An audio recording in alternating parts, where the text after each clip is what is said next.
中了，是我家公子，公子中了，公子真中了！这以后他的日子可就好过了。恭喜！你只要多写的也是太好了，真的是。你看下面那个，不是没关系啊。你看他的写作嘛，哪有他那么有出息啊？看一下。快去告诉我，真是年轻人长得，真是好看，真是太有出息了。我记得还有谁？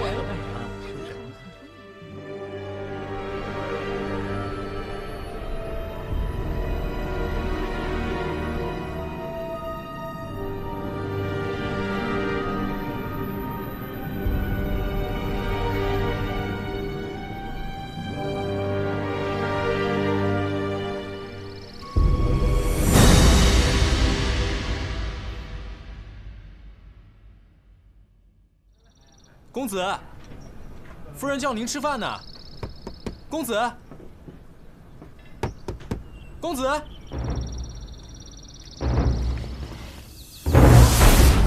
人呐！来人呐！不好了，公子他来人呐！不好了！我的儿啊！ 你死得太冤呐！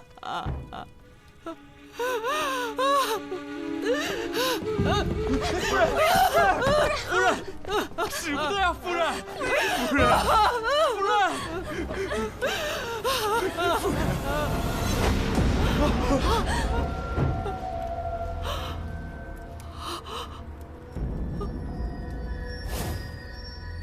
这是公子的衣服，怎么会落下来呢？天哪！儿啊！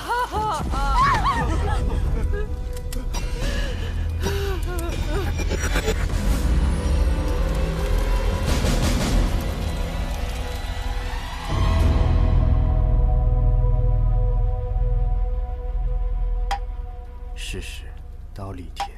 与无量香华，天衣诸影，供养释迦牟尼佛及地藏菩萨仪，一切众会俱付瞻礼，合掌而退。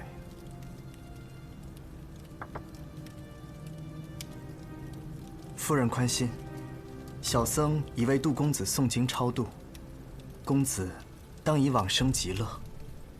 待贫僧去点上香烛。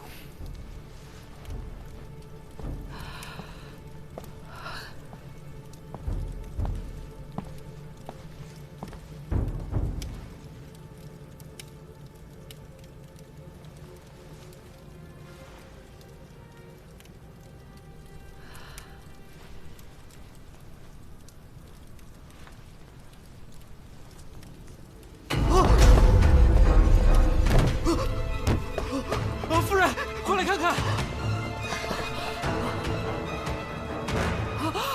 人，夫人，夫人！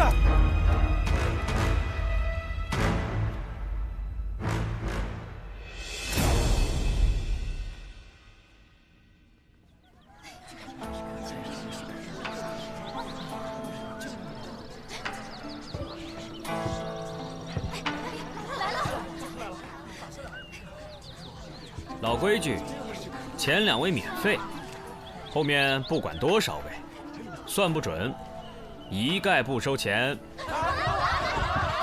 这位姑娘请坐。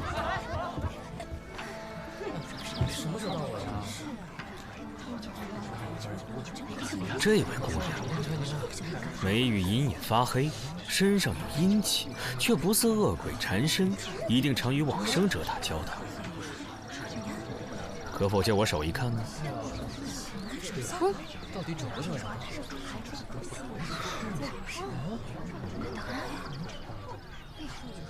你是仵作吧？我是个仵作。大师真是力传呐！太厉害！哎呀，这位姑娘月德生辉，红鸾星动，眉目中含羞带臊。 姑娘此番可是来求姻缘吗？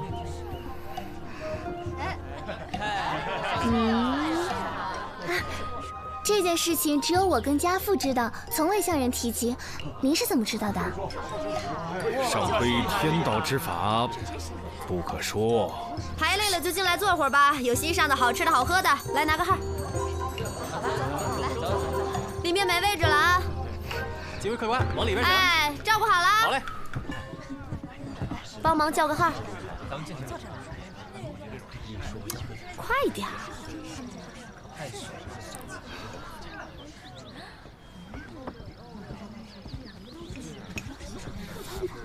嗯。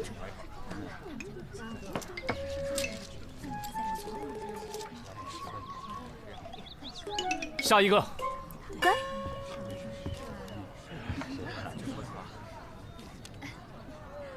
先生，帮我打一卦吧。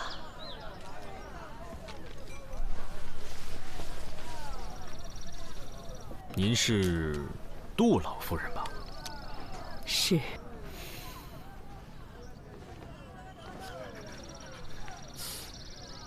白发人送黑发人，哎，您老千万别悲愁垂涕，节哀顺变吧。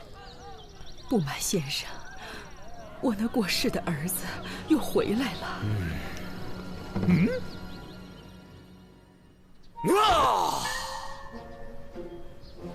少妇玉女收摄不详，登山拾猎佩戴印章。头戴华盖，宗社魁罡，左扶六甲，右卫六丁，前有皇神，后有乐章，何人不服？何鬼敢当？急急如律令，急急如律令。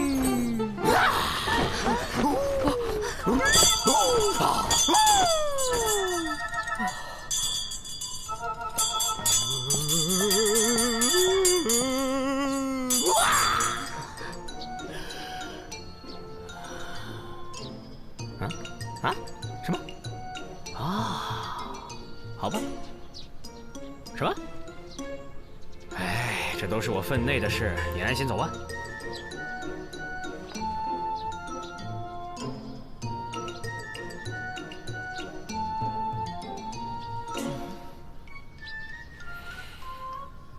就是这样了。就是哪样了？就是这样了。就是这样了。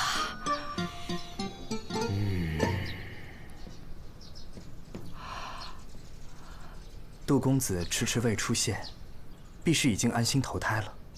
夫人，这是好事啊。哦，阿弥陀佛，还不快给大师拿酬劳！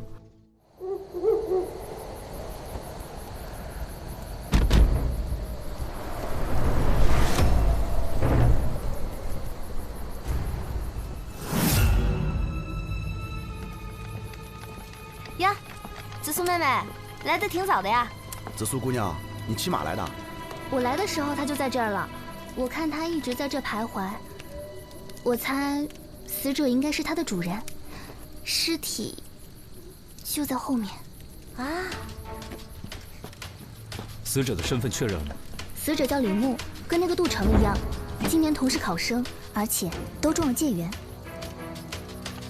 紫苏，我看一下。我们在死者身上发现一块绢帛，上书2句血诗。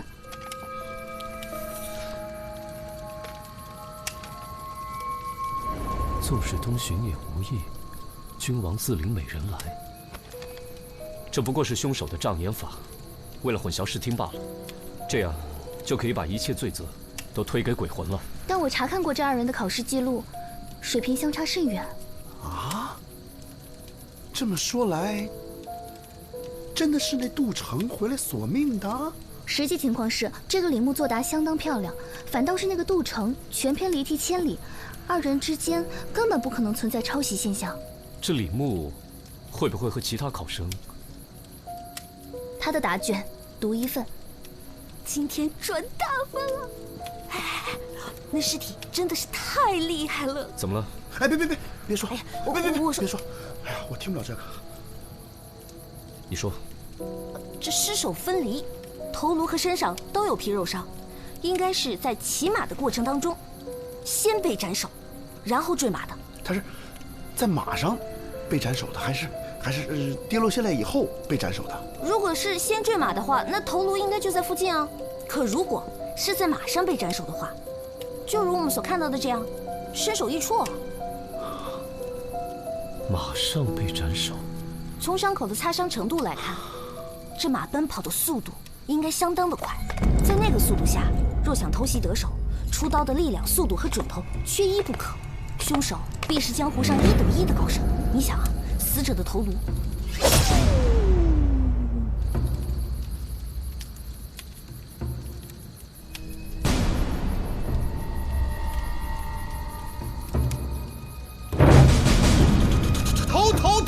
头！啊！自作，快跑！自作，快！自作！出来！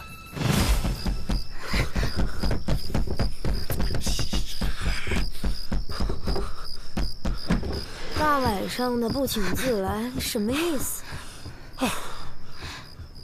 你千万别怕啊！有我呢！我告诉你啊，所有的鬼都怕我，放心好了。怎么了，你们两个？我真见鬼了！死去的书生回来索命来了，死人的头擦飞出去好几丈远。子错别怕，就在你们隔壁的南小街。好啦，喝口酒压压惊，喝口茶定定神。你的酒，三炮；紫苏妹妹，你的茶。我去睡了，走的时候把门带上。干嘛？贪收费。知道了。这茶，1杯茶，1杯酒啊。四娘，你家的茶好辣。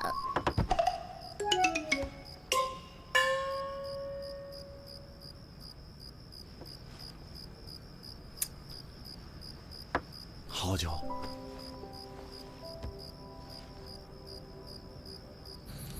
出来。小的是李牧家的家丁。今天夜里，你可有发现什么异常没有？小的早就伺候公子睡了，可是后半夜听到公子的房间里有响动，接着公子就跑出门，径直走到马圈，骑着马就冲出去了。公子好像魔怔了一样，小的还听他不停地喊着什么“冤魂索命啊”。公子真的是被恶鬼缠身了。你家附近就只有这一条小路吗？啊！你在上面干嘛？你管我？我登高望远，思路比较开阔。我问你，死者生前可与同住宣阳坊的杜成认识？我们家公子跟杜成是同窗，曾经拜在一个先生门下，不过这也都是3年前的事儿了。那这3年间，他们之间来往的多吗？以前时常一起吟诗作对，后来也不知道咋回事，来往就不多了。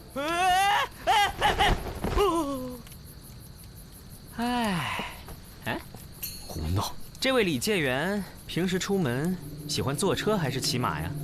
平日都是骑马。我们家公子骑术了得，我们早就劝他别骑太快，没成想，绝了！你看这颈部的切口也太过整齐了吧？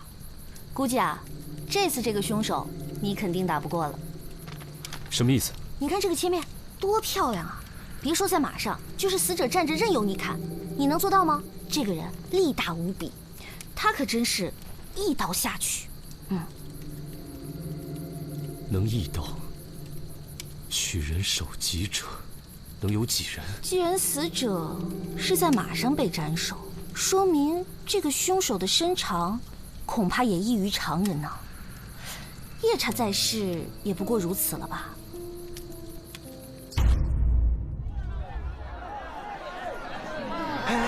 听说没有？那个落马上吊不成了，昨天晚上黄昏索命，杀了介元李牧，还把人头给割了。哎呦，还有这事儿！不止如此，还留了一首血诗呢。纵使东巡也无益，君王自领美人来。君王就是考官呐，美人就是李牧，意思是李牧会领考官，舞弊。阿布，小二，来壶花茶。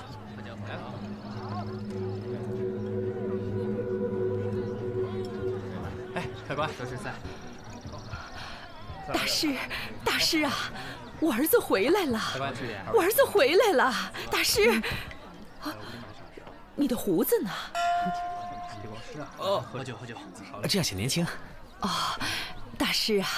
昨天晚上，他们说我儿子回来索命杀人，一定是谣传。您明明劝他投胎去了。哎呀，真是谢谢您啊！我知道您不便说，点头摇头即可。哦，他绝对不会现身的，我估计已经转世了，没准都出生了。好啊，太好了！愿他生在富贵人家，少吃些苦。多谢先生了，这是给先生的报酬。这怎么好意思呢？小事情。我先出去了。干嘛呢？这忙不开呢？啊，我肚子饿了，我出去打个牙去。恩人，你何必出去吃啊？我做菜的手艺还算不错，你要是不嫌弃的话，我这就去做菜给你打牙祭。当真？啊！你不是想把银子拿回去？啊不，我要这钱做什么呀？这都是你应得的。不过，您能不能再帮我问问，成儿转了世，他今生过得好不好？啊！小意思了，这事儿包在我身上。啊，要不咱们先去看看厨房？啊，您请，这边请。我是西域人，口重，酱油佐料您只管多放啊。四娘，你可知道这长安城有哪些善于刀斧的人？长安城最善用刀斧的人，就站在你面前。那你可有把握，一刀就把人头砍下来？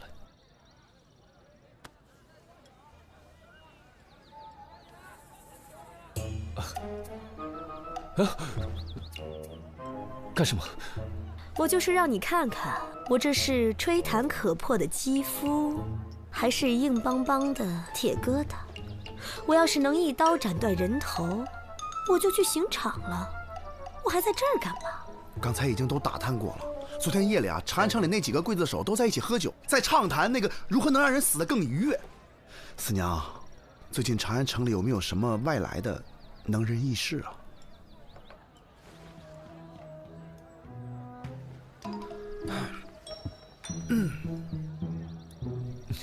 消息还没探呢，又想要钱。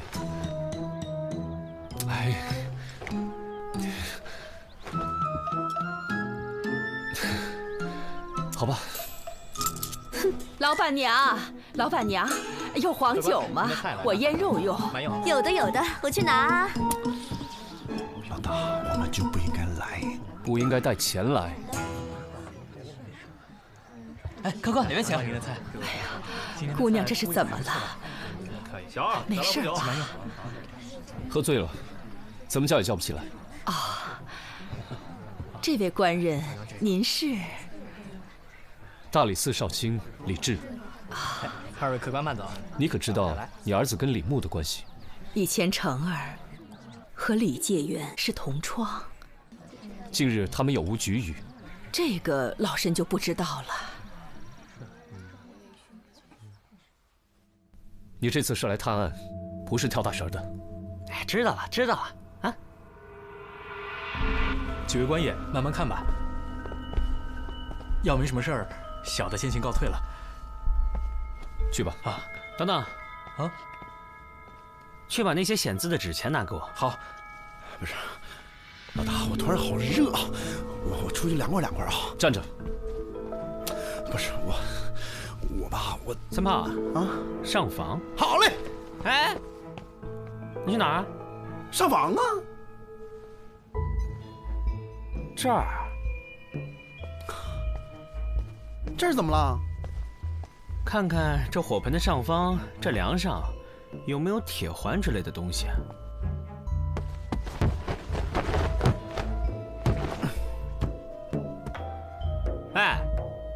怎么样？有灰。说正经的。有铁环。确实有个铁环。你咋知道的？铁环，这就没错了。杜城的衣服应该是用丝线吊起来，然后从上面的铁环固定，丝线断了，衣服自然就会掉到这个火盆里。官爷，纸钱来了。这个纸钱上是不是还残留着乳臭味啊？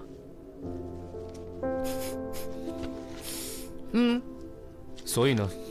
所以会显字啊？什么意思啊？应该是有人事先用了乳汁，在这上面写字。当纸钱靠近火盆，一受热，字就会显形了。低级骗术，不值一提。这纸钱有谁动过？这纸钱是从寺庙买的，买来的时候是新的，我拆的，之前没有人动过。三毛，你再看看那边的灵牌。我都看过了，没问题。哎，三炮啊，你去看看，看看有什么机关没有。老大吧，这死者为大，你知道吧？去，要不我去。有什么好玩的吗？哎，双叶，你来啦！啊，快去！四娘让我来告诉你们，她那边收到了风声，说长乐坊东顺大赌庄最近新招了2个力大无比的高人保镖，身长9尺。哇，9尺！哇，那可真算是高人啊！三炮，啊，跟我走。哦，就是嘛，这灵位也没什么好看的啊，我们去赌坊吧。啊。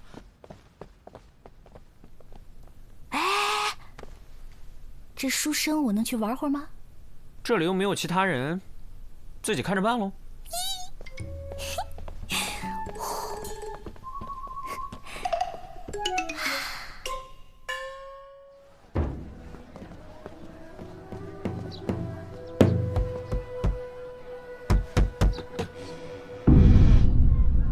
搞啥子嘞？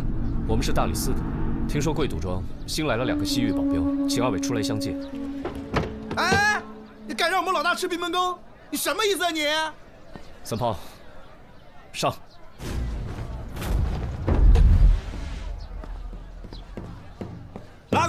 哪个喊你们进来的？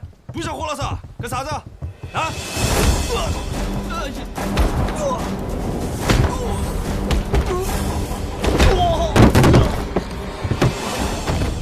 使不得，使不得！官人手下留情啊！几位今日前来，究竟所谓何事啊？哎，老板，您放心，我们不是来要钱的。把那2个西域保镖叫出来问话。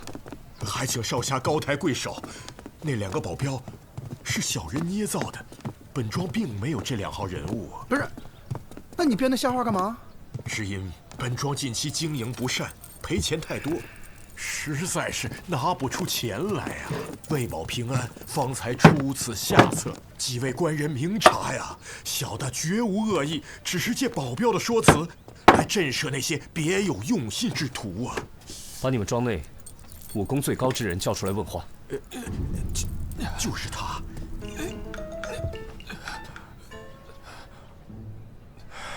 你之前拿杜城和李牧开赌盘，押错注才输得那么惨，难道开盘前没有跟那杜李2人联系好吗？哎呀，官人们呐，这次小的是当真没有联系过那2人。但我在开局前呢，把2人的诗作找来对比，确认那杜城的才华远非李牧所能及，所以我就特地做了一番挑选，在李牧的作品中差中选优，杜城的作品中呢就优中选差，然后供投注者对比参看。所以，你误导赌客们投注李牧，却没想到李牧会中介缘。是啊，谁料到那李牧竟然事先买通了考官，提前得到了考题。那李牧为了铲除劲敌杜城，就假作好意，告诉了杜城错误的题目，那杜城才遗憾落选呢。我问你，你当真觉得，如果凭实力的话，杜城能赢过李牧？小的以性命担保，那杜城才华盖世，李牧绝非对手。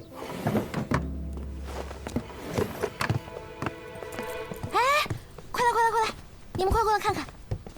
哎，快点，快点！怎么样，有发现吗？我已经把它从脚趾头研究到头发丝儿了。现在他的骨骼情况，我可是了如指掌，比他娘还清楚。只可惜啊，他们家的家仆碍手碍脚的，非不让我把他给剖了。你别裹乱了。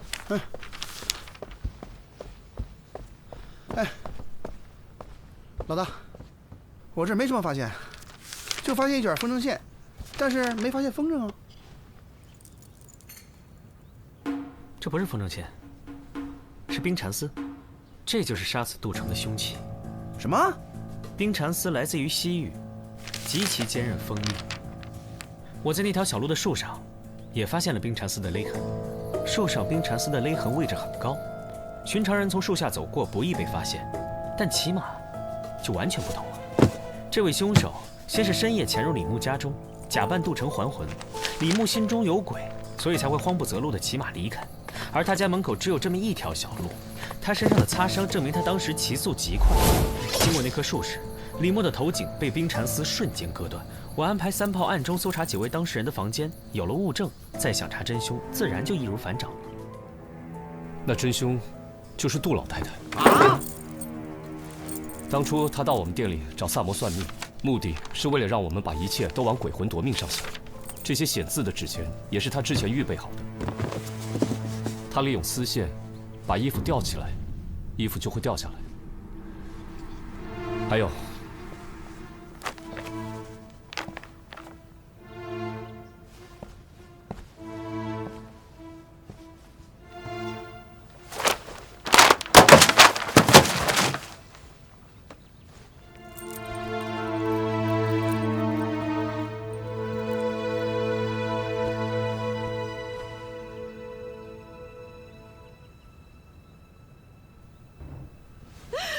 让我随你去了吧！我还活着干什么呀？杜老太趁人不备拔掉了布绳，使衣服掉了。之所以怀疑她，是因为当时只有她一个人靠近过这根柱子。这个杜老太看似手无缚鸡之力，若不是发现这卷冰蚕丝，我也不会怀疑到她的身上。不是，老大，这不应该吧？那你说这杜老太太图啥？等等，快来看我家程程。程程？哇，这尸体太带劲了！你就可劲儿折腾吧。你看他颈部的勒痕，好赞吧？杜城是用什么字眼而死啊？他们说是白绫。哦。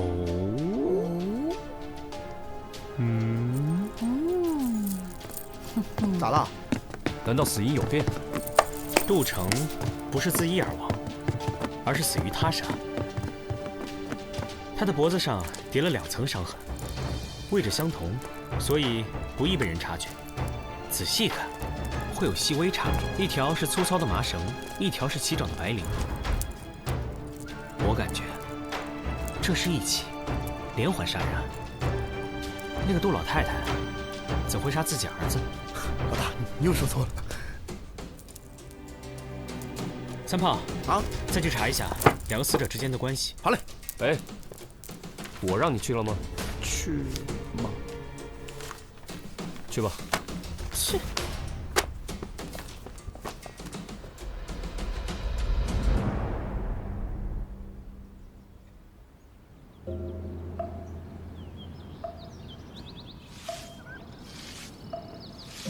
那杜老太有杀人动机，却没有作案时间。李牧死的当晚，他一直在灵堂，有仆人可以作证。哎，小师傅，跟您打听个人，你们这个寺里有没有一个干净的师傅？干净的师傅，就是整洁的师傅。师傅，我们是问之前被杜家请去超度的那位师傅。哦，2位施主是找净放师兄吧？请随我来。干净、整洁。师傅，我们这是去哪儿？去藏经阁。净放师兄在藏经阁受罚抄经书。啊？他为什么受罚？我们觉得也很奇怪。净放师兄一向脾气都很好，但是就在前几日，因丢了扫把，跟师弟动起了手，这不就被受罚到藏经阁抄经书了。每日下午都去，估计得抄半个月。2位施主，这边请。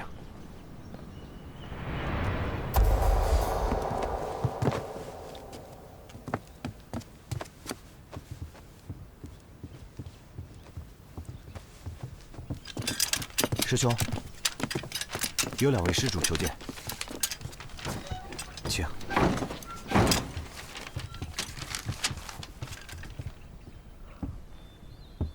阿弥陀佛。净放师傅，我们呢正在调查一起谋杀案。哦，前几日我们在杜家见过的。你是那日招魂做法的术士？没错。能不能给我讲一下，那天你在杜家看到的情形？贫僧走进灵牌的时候，听到有细碎的声响。起初只顾着燃烛，并没有在意。后来那声音越来越快，越来越急促。那时贫僧身边并没有人，循声后才发现，原来是灵牌上凭空出现了字，一点点的，还血淋淋的，就像是有个鬼魂，攥着刀，站着写在刻字一样。我听说前几日你都在抄写经书，那么忙，怎么还有时间去杜家帮忙啊？方丈把抄写经书的时间放在午膳后，那日夫人倾城来请，并无妨碍。你好好回忆一下，当日那个灵堂可有什么异样？冤魂显灵，戾气冲天，唯愿逝者早登极乐。阿弥陀佛。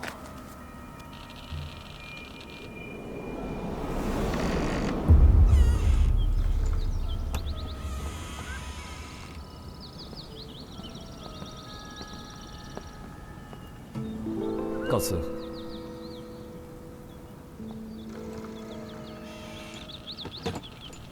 2位施主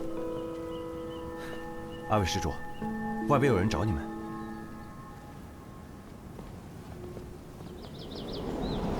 总之，李牧的书童告诉我，3年前有个教书先生家境贫寒，为了补贴家用，便答应和杜李2人共同应试，为其务毕。当时杜李2人的资历和才情都差得很远，杜成在考前就退出了。但是李牧为人急功近利，他参加了，所以才出了这么一档的事儿。那为什么只有这位先生吃了官司？东窗事发后，李牧把自己摘得干净，把责任全都推到了先生身上。先生后来找到了杜没有答应帮他作证，因为他怕毁了自己的大好前程。后来这个先生积郁成疾，投河自尽了。杜成也是因为此事，才跟李牧疏远了。这都是3年前的事情，和本案有何联系？他先生是死了，但是先生留了一个儿子，现在已成了孤儿。也就是说，如果这孩子还活着，为父报仇也说得过去。我们去找紫苏吧，让他查查当年的卷宗，看还能不能找到这孤儿的下落。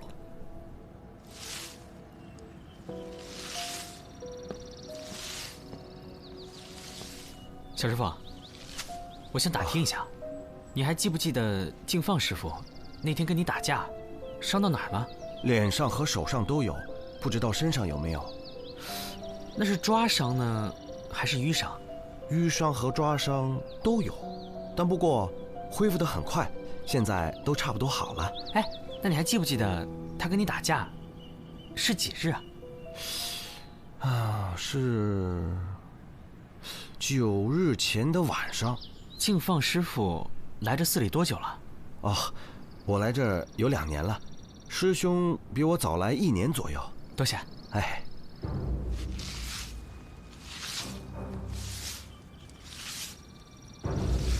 我们可以去逮捕净放了。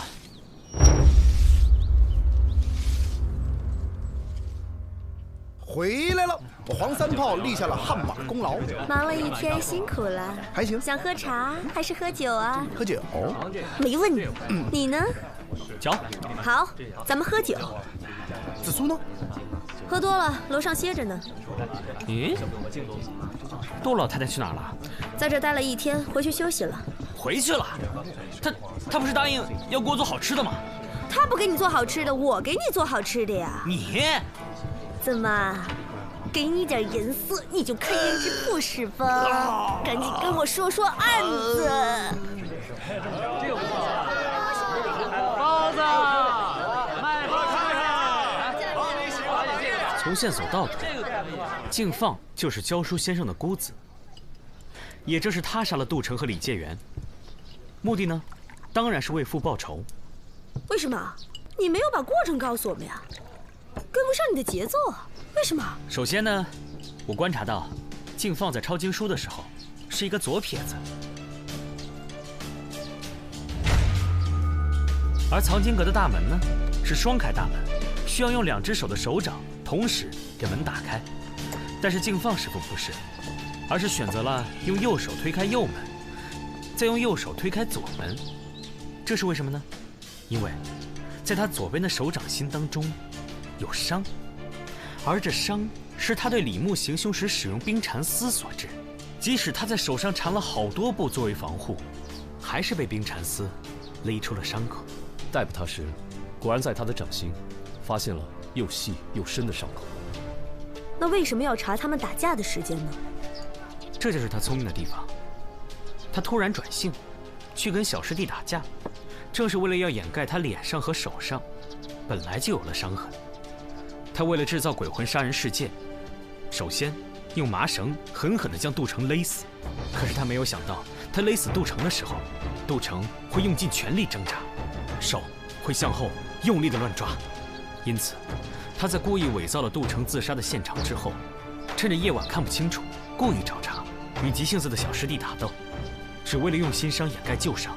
我去问过那小僧人，他们打斗那一天正是杜城死的当晚，因此才确定了敬放的犯罪事实。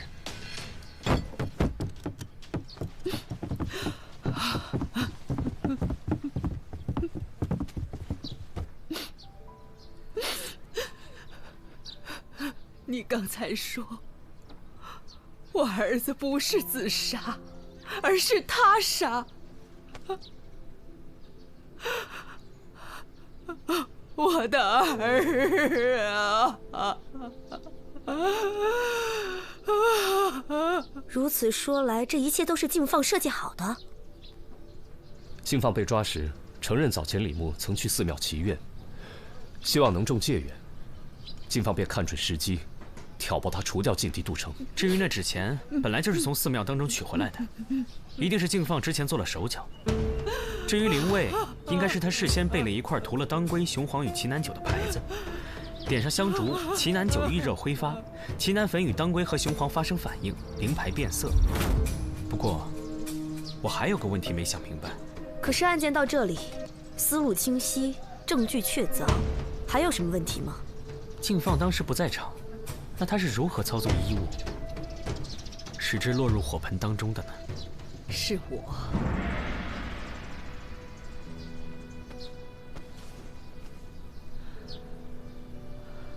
成儿走了以后，敬放找到我，表明了身份。他还告诉我，成儿并非落榜自缢，而是被李牧所害。我当时听了，心里绞痛难忍，便答应和他一起谋害李牧。我初次到这里来求你们做法，也是他授意的。他说，只有这样先做铺垫，才能洗清干系，才能制造鬼魂杀人的舆论。设计纸钱、衣服，还有特别请敬放来做法，都是为了让大家误以为是成儿还魂，扰乱视听，以便洗清我们的嫌疑。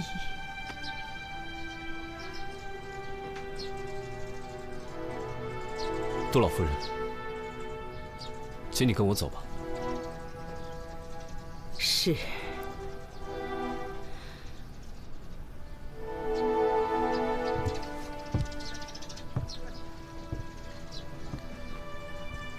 这坛酒送给紫苏姑娘。杜老太太，紫苏姑娘不能喝酒，她昨晚喝了一口，到现在都没醒呢。成儿生前也是不胜酒力，每喝必醉。我就特意为他酿制了这种酒，酒香浓郁，喝多少也不上头。可成儿还是没命喝它了。愿他来生的娘不会像我这么老糊涂，就把它送给紫苏姑娘吧。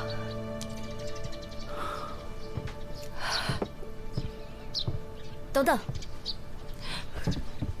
他有苦衷，又是从犯，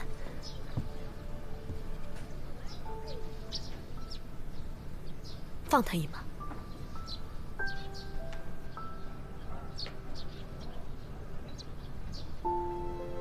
他若以合谋论处，难逃死刑，但他也是受人所骗，或许可以从轻处置。李治，姑娘，